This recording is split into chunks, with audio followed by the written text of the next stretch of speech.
Hi, and welcome to another SolidWorks how-to video. This is a video that is in our sort of sequence on SolidWorks assemblies. And in this video, I want to show you how to create an exploded view. So I have my little sample assembly open. It's two plates sort of, screwed together with these four screws. And I want to, be able to see sort of what's going on inside this. These plates are just flat plates, but if I've got, parts on the inside of these two that are sort of clamped together, I want to be able to see that. And I can't really do that when I'm just looking at a blank box. So one way to do that, and something that's handy no matter what assembly we're dealing with, is an exploded view. So to create an exploded view of an assembly, I'm going to come over to my feature tree, and up at the top, I've got various tabs, right? I've got the feature manager, and I've got some other stuff. I've got property manager, and property manager is actually the one for now that I want. So the sort of the third tab over, it'll show the rather configuration. I'm sorry, property manager was second. Configuration manager is where I want to be. And it shows me the various configurations. Now, we will talk more in depth in other videos about assembly configurations.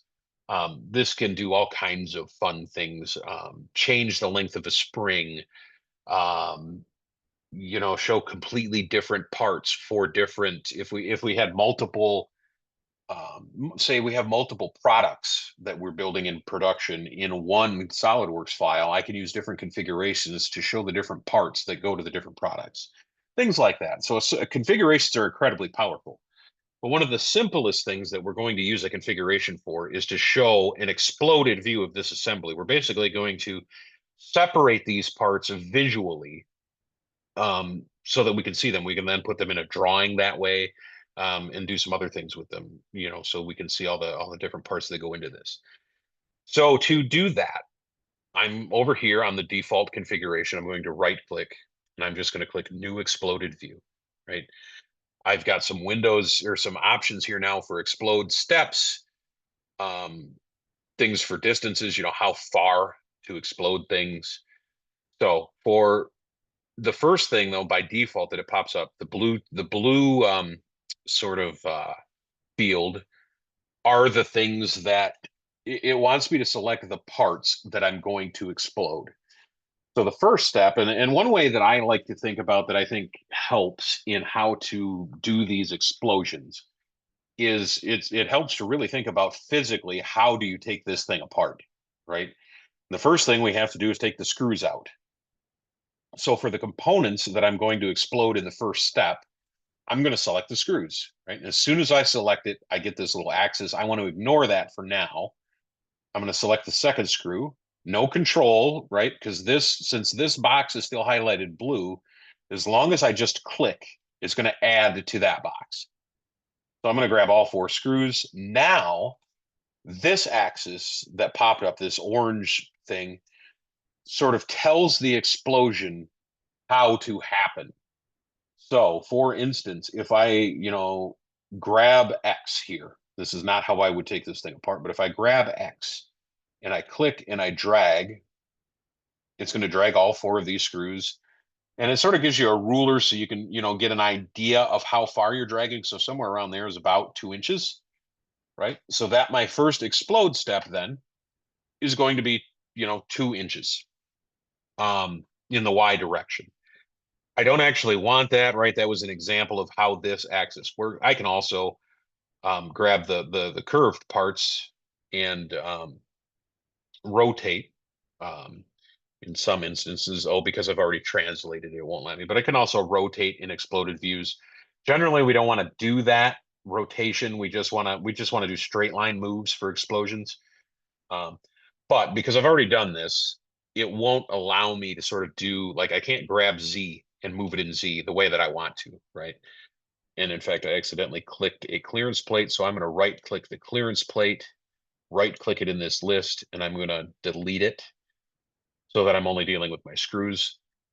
I'm now going to delete that distance so that I can select Z.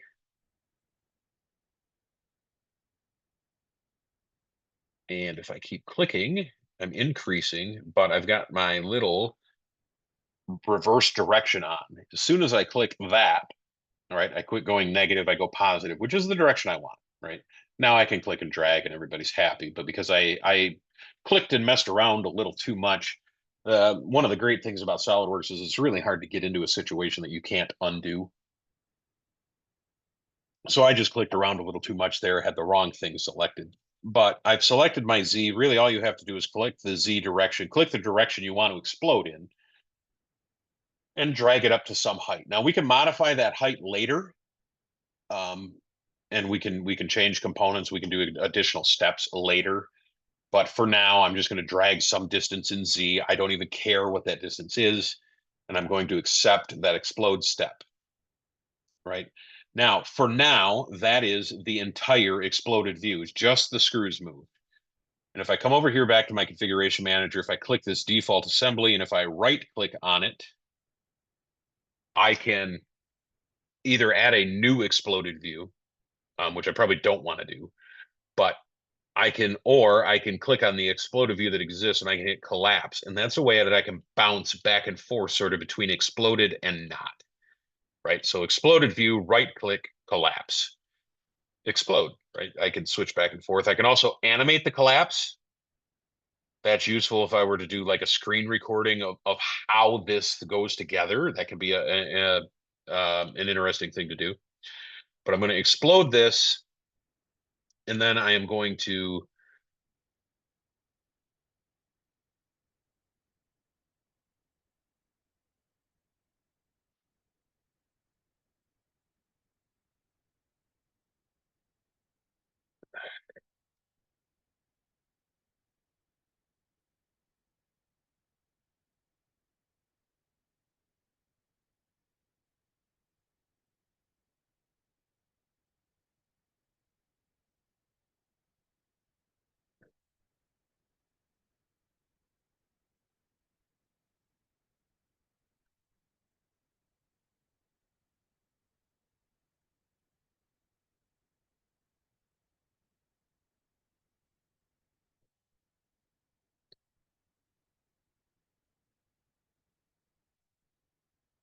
all right. So I can select here. I can right click the default or the rather the configuration, right? Um,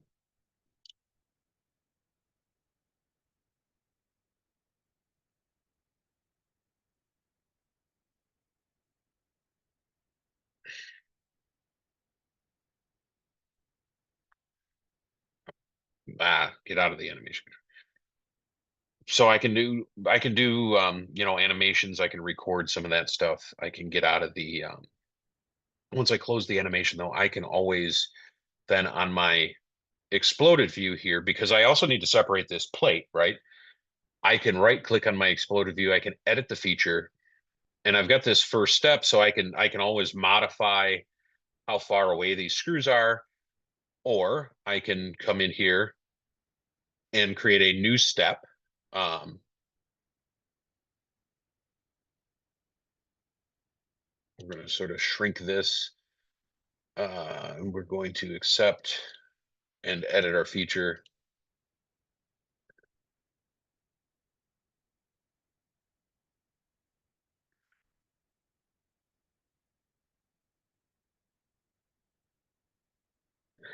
So once I'm done editing this sort of step one, I can click the done over here on the left, sort of towards the bottom. And that ends step one. And notice now here in the name, I've got step two. So for step two, I'm just going to grab this plate and do the same thing. I'm going to slide it up in the Z. And that's all I need to do. And I will tell you right now, spoiler alert for a few seconds from now in the video, these are not far enough apart for what I want to do. But for now, I'm going to accept. And I'm going to come up here to my view manager, and toward the middle is view orientation. And I'm going to select the drop down and come over here to isometric view. And this is usually the view that I use to determine whether or not an exploded view is far enough apart. Like I want to be able to see this entire plate on the bottom. I want to be able to see the entire plate on the top. And I want to be able to see, I mean, to a lesser extent, all of these screws, right? The isometric view I have found is commonly the one that I will be using in the drawing later as an exploded view. So using the isometric view here is a good indicator on whether or not my parts are far enough apart. And they are not. So I am going to right click on my exploded view. I'm going to edit the feature. And now that these steps exist, I can select each one and go back and forth about which one I want to edit. So I'm going to start in reverse. I'm going to click on explode step 2. I'm going to grab the Z and I'm going to bring it further up so that it's clear of the bottom plate. Now, when I put this in a drawing, there'll be a clear distinction between where these two plates are, right? I'm going to come over here to explode step 1 and do the same thing with the screws and get them clear of the top plate.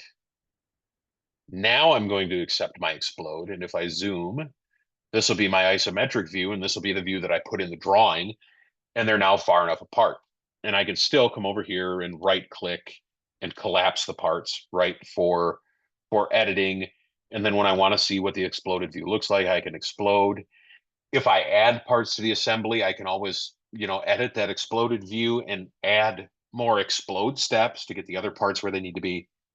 But it's a really handy tool, especially when these assemblies get more and more complex.